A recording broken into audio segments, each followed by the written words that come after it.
Stand by for crime.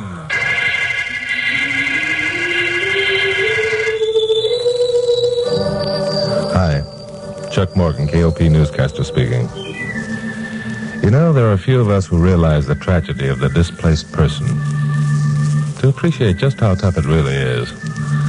Imagine yourself having to leave the place of your birth, severing connections with all relatives and friends, and being set down in a new and strange land where no one even speaks your language.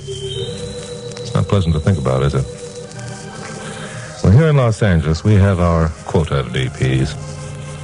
It just happens that my blonde secretary, Carol Curtis, goes on frequent welfare kicks, which is why when I arrived at my office last Wednesday morning, I was given some first-hand information about our local DPs. You're like 90% of the people in this town, Chuck Morgan. You just haven't a sense of responsibility. I haven't? Oh, by the way, that typewriter guy fixed my machine? Chuck, you aren't listening. Oh, sure I am, Grandma. Let's go ahead and talk. Yeah, seems to be running all right. I see. A year ago, you made a hero out of yourself, raving about how we should bring the DPs over here and give them a new start in life. And now that we've got them here, you don't care that they're being blackmailed. You know, Grandma, sometimes... What do you mean, blackmailed? Just what I said. It's the most disgraceful thing that was ever done in the name of American democracy. There are 5 families of displaced persons living in a tenement house on Bulletin Street, and every one of them is paying so-called protection money to a gangster named Igor Petrov. Are you kidding? What's he protecting them against? Against harm being done to their relatives who are still behind the Iron Curtain. No. Well, it's terrible. Those poor people don't understand. They think that Petrov actually has a pipeline to Joe Stalin. Not one of them makes more than a bare living wage, and to have to turn half of it over to a dirty... Half of it? Yes, half of it. And what's being done to stop such an outrage? Nothing. Because people like you... All right, wait a minute, Grandma. Let's take it easy. If such conditions exist, someone would have heard about it before now. Why haven't they gone to the police? The police? Oh, Chuck, don't you know what the word police means to those people? What does it mean? It means beatings and being thrown into a concentration camp and being tortured. It means everything but what it should mean. Justice. So this small-time gangster has got them coming and going, huh? He knows they won't go to the police, and he's got them scared into paying off to him or else. That's about the lousiest racket in the book. Hello, Pappy. Come in. Hello, Chuck. Morning, Carol. Hi, Pappy. Say, Chuck, you got anything hot for your first broadcast tonight? Because if you haven't, I have. Yeah? What's that? A murder, you see? Another routine murder. Pappy, look, Carol's come up with something that's really There's burning... nothing routine about this murder. The victim's name is Jan Darvis. He is, or was, a displaced person, living down on Bulletin Street. It seems he went to the police to complain about some kind of a holdup being pulled on him, and he was liquidated.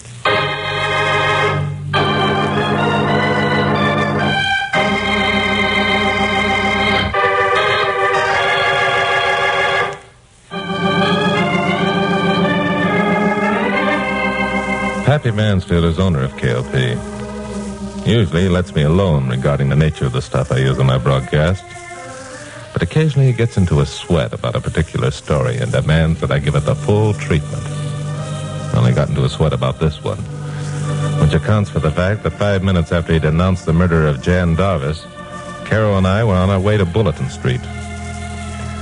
We found Bill Miggs of police headquarters and a couple of uniformed cops at the scene of the murder, which was an alley behind a pool hall. Hello, Bill. Oh, hi, Chuck. Hello, Carol.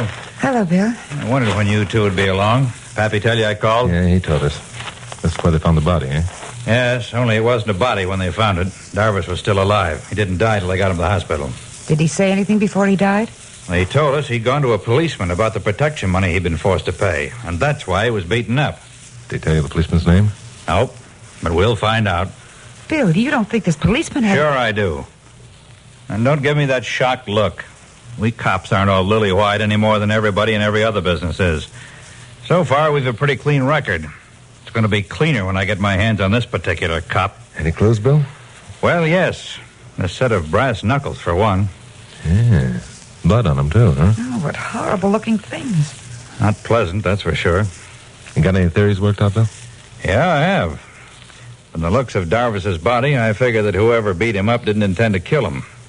We're just going to use him as an example for the rest of the DPs. Yeah. That's why whoever called emergency hospital and reported the thing wasn't interfered with. I get it. They wanted someone to call the hospital. That's right.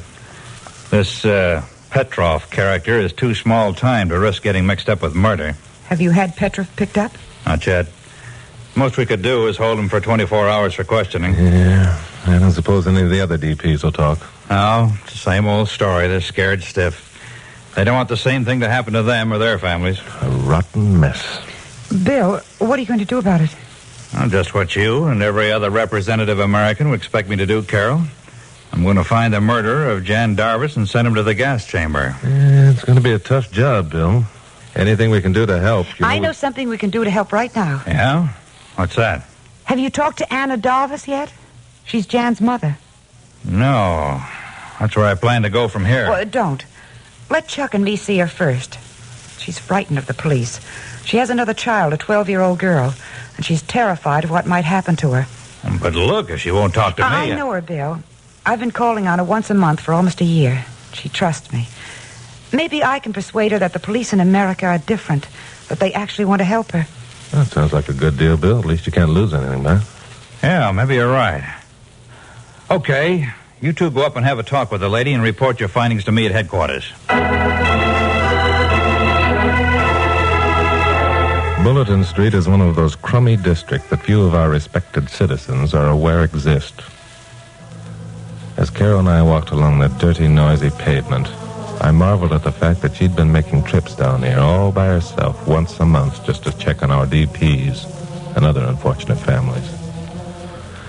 Well, we came to a 2-story adobe tenement house that was sandwiched in between 2 larger but equally disreputable-looking frame buildings. We went inside. We walked up a flight of dusty stairs, down a short hall, and stopped in front of a door that was hanging on one hinge with the latch sprung. What happened here? Looks as though someone broke the door down. Wasn't like this when I was here yesterday. Listen. Yeah.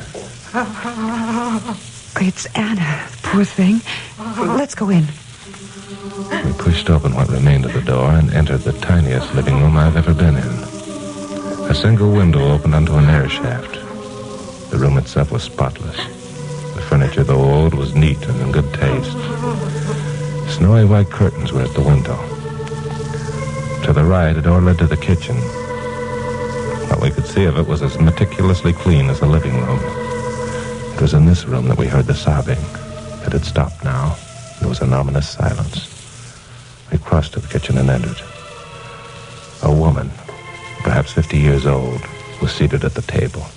Her face was bruised and bloody. One eye was blackened. The look she gave us was wild and terrified. Oh, Anna, what happened? Oh, you poor thing. Go away, please. Do not stay here. But we want to help you. That's why we came. No. Everyone is evil in this wicked America. Do you think that I am evil, Anna? Oh, I'm sorry. I didn't mean to... I cannot say anything. What happened to your face, Anna? Nothing. It is nothing. Oh, Anna, this is Chuck Morgan. He's a radio newscaster. He wants to help you, and so do the police. The police? Now, we understand why you feel the way you do, Anna, but if we're going to help you, you must tell us what happened. No. Telling would not bring back my Jan. My Jan is dead. Now I have only little Maria.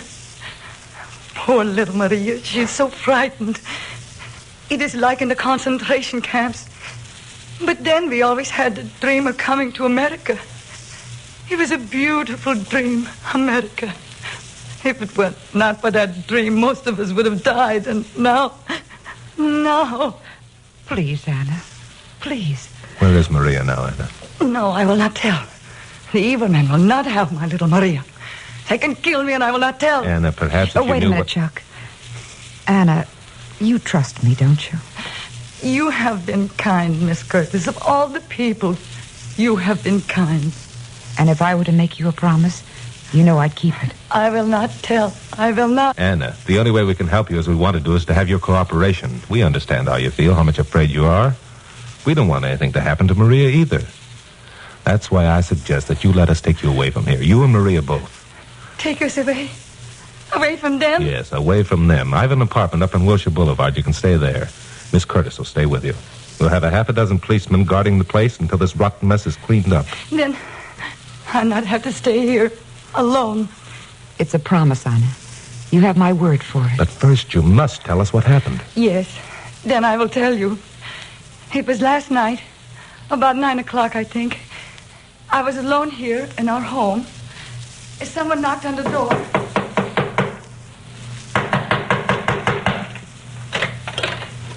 Yes? Who is it, please? Never mind who it is. Open up this door before I break it down. No, this is my home. You cannot come in. No, I can't, eh? Don't tell me what I can't do, old lady. In this district, Igor Petrov goes where he pleases and no one stops him, see? Then you are Igor Petrov? You heard me. Where's that yellow-livered kid of yours? If you mean Jan, he is not here. Now you must go. I'll go when I get ready. Oh, no, please. You must not break our furniture. We have so little. Yeah? Well, you're going to have a lot less when I get through. Where's the kid? I do not know. Oh! Where is he? No, please. My boy is not here. He's hiding. Where? I will not tell you. I will not. Listen, you old buzzard. I ain't got much time. That red-faced brat of yours went to the cops. He squealed. Now, don't tell me you didn't know about that. Yes. My boy did go to the police. I am proud of him for doing that. He is brave, my Jan. He wants what is right, and no more. He does not think that here in America it is right for evil men to take any part of money that is hard earned by honest people. This America is to us a wonderful land, and we believe the police will protect us if we tell them the truth. Yeah? Well, let me tell you something, old lady. The cop your kid squealed to is on my payroll. Get that? He does what Igor Petrov says. And so does everybody else in this district. I'm boss here. Nobody crosses me. Nobody. And that goes for that punk kid of yours. Now, where is he? I will never tell. Never. No? When I get through with you, you'll tell, or you'll think that concentration camp you were in was a bed of roses. Where is he? No. Oh. Where is he? Where? No. Where? Where?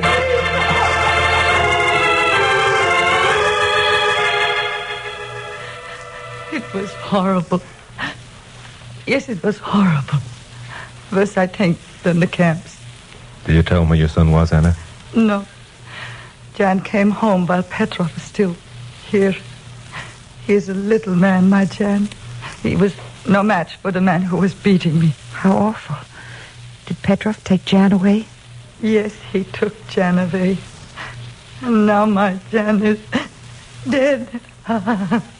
Anna, no one can blame you for your present opinions of Americans.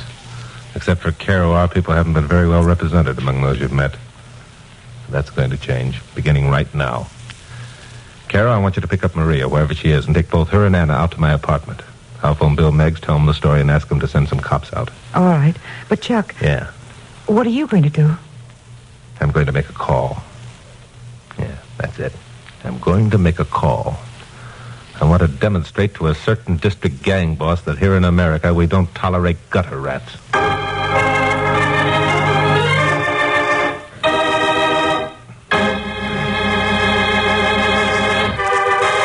Now, the conclusion of Stand By for Crime. News people learn to get hard-boiled about human suffering and human weaknesses. They have to. If they didn't, it wouldn't last long. But every once in a while, you run across something that hits you personally, and it's different. Then you cease to be a newsman for a little while and become yourself. That's what happened to me after listening to Anna Darvis's story. It affected me personally because I was an American, and Igor Petrov was representing himself as an American. And when I thought of it, I felt unclean. There was a fighting desire inside of me to correct the situation, so I wouldn't be ashamed of being a citizen of these United States. All right, maybe I wasn't using my head, but that's all right, too. I was boiling mad when I opened the door of the joint that Igor Petrov called his headquarters. The place seemed deserted. Then a human rat came shuffling out of the gloom and leered up at me. Hello, Morgan. You looking for somebody? Well, if it isn't little Benny Capek, San Quentin's latest contribution to the scum of society. Lay off, Morgan. You can't talk to me like that. I ain't the easy pushover I was 2 years ago. Oh, you ain't you? For my money, K. Peck, you always be a cross between a weasel and a wharf rat. What have you done? Tied in with Petrov? Yeah, I've tied in with Petrov, which means that neither you nor the cops can touch me. No? Wouldn't you be surprised if you found you bought yourself another ticket to San Quentin? Where is that tin horn boss of yours? I want to see him. What did I tell him you want to see him about? I want to remind him how to act when he talks to a lady. Out of my way, Steinface, before I start in on you. You come back here. You can't go in there. K. Peck, this is all I needed for an excuse.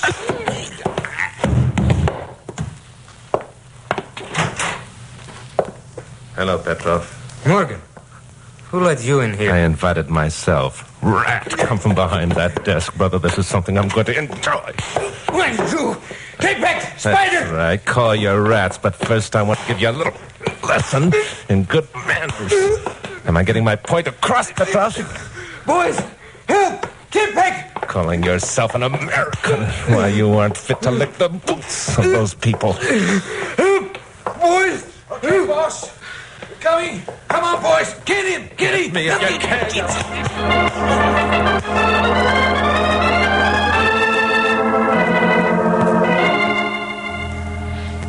But, Bill, Chuck's been gone almost 3 hours. That means he's either in trouble or dead.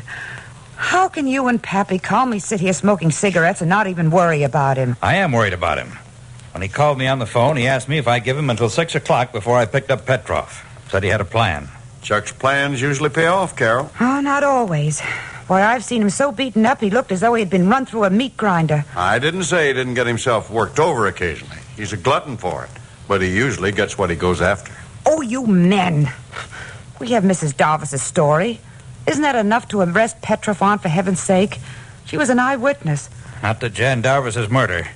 That's why Chuck wanted some time. He thinks he can get the information that'll pin the murder rap on Petrov. My guess is he'll do it, too. Mine do. Oh, for heaven's sakes. Carol, why don't you quit saying for heaven's sakes and just sit down and relax? Relax? How would you feel if your boyfriend were in danger of being murdered? I haven't got a boyfriend.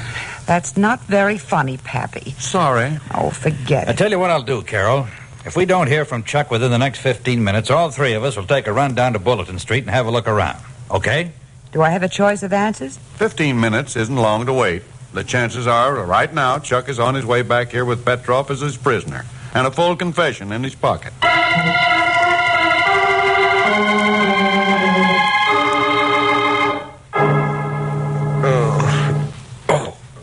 Oh, my head. Take it easy, Morgan. You live. K. Peck. Yeah, K. Peck. Only now the situation's a little different. Ain't it, Morgan? You dirty rat, untie my hands. Yeah, I'm apt to untie your hands. Having fun, K-Peck? Yeah, I'm having me a dandy time, boss.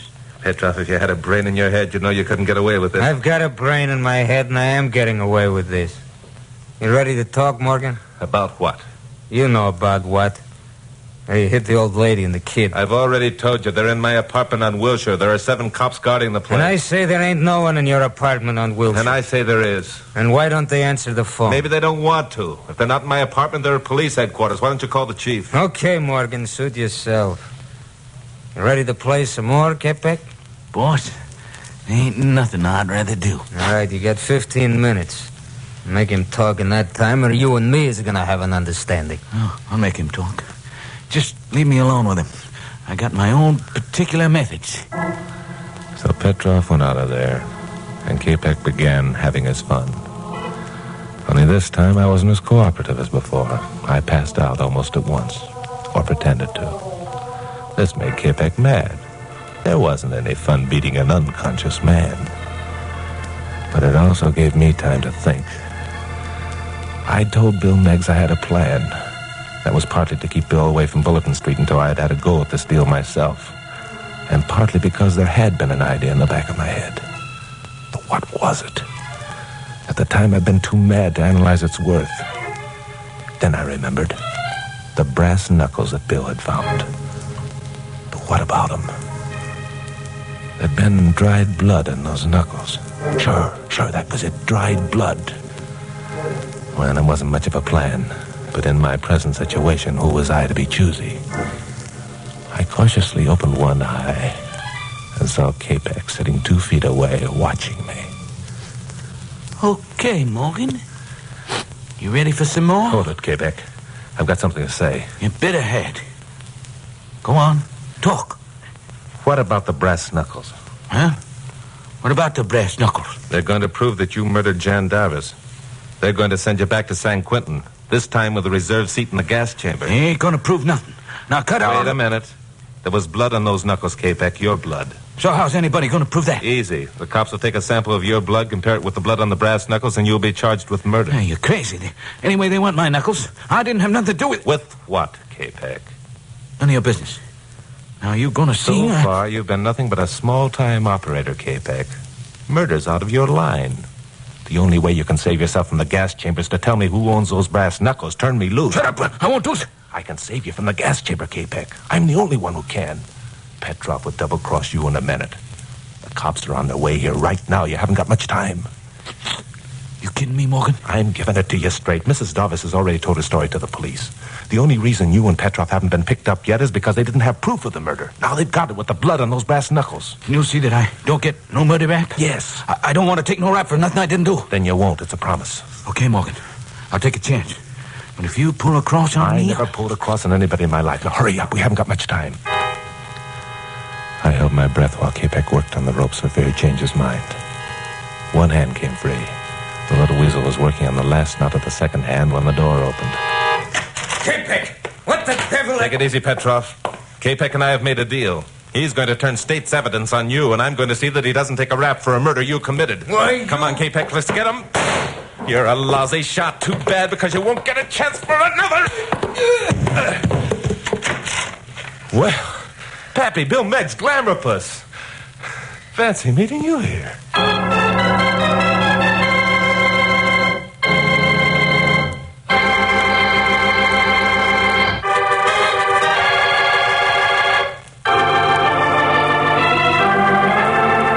Well, Anna Darvis and her daughter Maria are back in their tiny apartment on Bulletin Street. They like it there. To them, it's heaven compared to what they've been used to. They like America, too. The American way of life. Their dream has really come true. They'll make good citizens. Petrov is awaiting trial for murder. There's no longer any district gang boss on Bulletin Street. There never will be again if Bill Miggs has anything to do with it. And Bill has a lot to do with such things. Speaking of Bill, after my 7 o'clock broadcast that night, he and Carol, Pappy and I went over to Mike Lyman's for dinner. Say, Chuck, before we leave here, I've got just one question I'd like to ask you. Yeah, and after you answer that one, I've got a question, too. And at the risk of sounding parrot-like, I have a question also. Shoot, Pappy. About this dried blood gimmick, comparing it with a sample of blood taken from a person. Who told you that a comparison would establish identity? Nobody. Then how'd you know? I didn't. Does it? You see, you don't know either. So how could Capek be expected to know? You mean you just made that one up out of thin air because it sounded like a good idea? Why, sure. Now, what's your question, Bill? How about that deal you made with Capek? What right had you to promise him he wouldn't have to take a murder rap if he turned state's evidence? Because I have a friend on the police force who was a very nice guy and who I knew would stand behind me. His name is Bill Miggs. Oh. You see, you can't win with this man. He talks his way out of everything. And now, at last but not least, we come to your question, Glamourpuss. What is it? Oh, never mind. I just answered it myself. Oh? When I said you can't win with this man, or can I? Glamourpuss, as far as I'm concerned, you won 3 years ago. The day I hired you, remember? Oh, Chucky boy, you say the nicest thing.